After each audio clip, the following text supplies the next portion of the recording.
अस्सलाम वालेकुम दोस्तों, हम आगाज़ करते हैं अपने एक और लेसन का जो गुज़िश्ता से पेवस्ता है।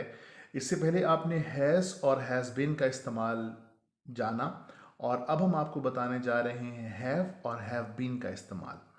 सबसे पहले तो आपको ये बताता चलूँ कि हैव का इस्तेमाल तकरीबन तकरीबन वही है जो हैज़ का है और आप इससे पहले जो इससे पहले का लेसन है उसमें इसको पढ़ चुके हैं।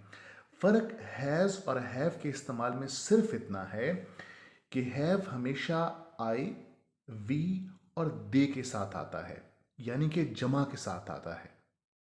हैज़ के बरक्स हैज़ हमेशा वाहिद के साथ आता है, जैसे कि ही हैज़, शी हैज़, या अगर आप किसी का नाम ले लें तो उसके साथ। लेकिन जब आप अपने हवाले से बात करेंगे तो आप कहेंगे I have, we have, they have, यानी मैंने, उन्होंने या हमने।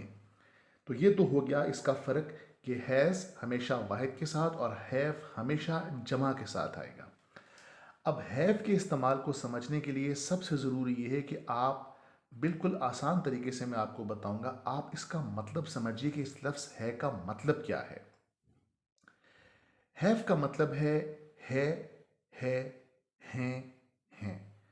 अब बात यह है कि बज़ाहिर एक जैसे नज़र आने वाले ये दो अल्फाज और उसके बाद ये दो अल्फाज दरअसल बज़ाहिर तो एक जैसे दिखाई दे रहे हैं, लेकिन जब हम इसको इस्तेमाल करेंगे हैव के साथ तो इनका मतलब सरीहन एक दूसरे से बदल जाएगा।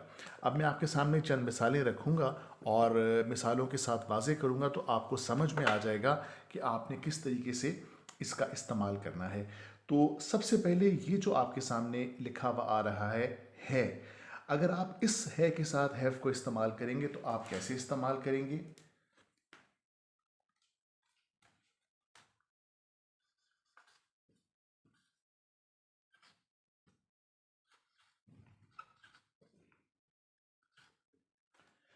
मेरे पास किताब है, आई हैव अ बुक। तो आपने देखा कि यहाँ पे है इन मानों में इस्तेमाल हो रहा है। इसी लफ्ज़ को अगर आप एक और जुमले में इस्तेमाल करें तो आप कहेंगे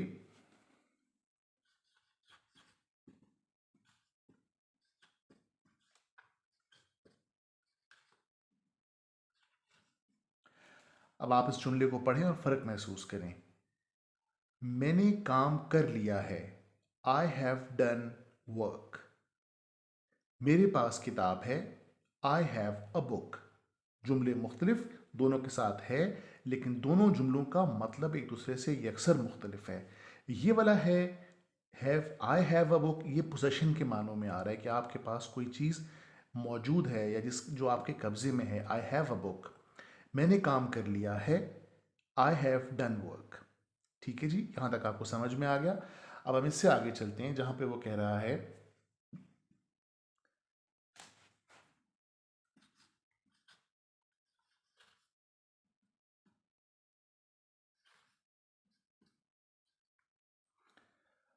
वो चले गए हैं, दे हैव गॉन। वो चले गए हैं, दे हैव गॉन।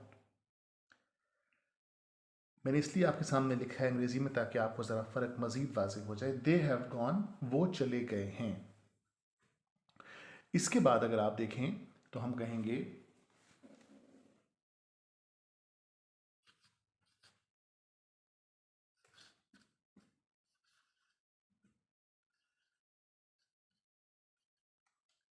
वो कराची गए हैं। अब ये ज़रा बारीक जुमला है जो आपने गौर से सुनना है। वो कराची गए हैं, they have been to Karachi.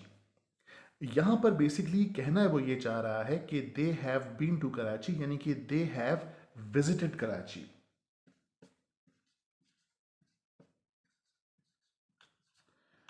इसमें आपके लिए समझने की बात दोस्तों ये है कि ये वाला जो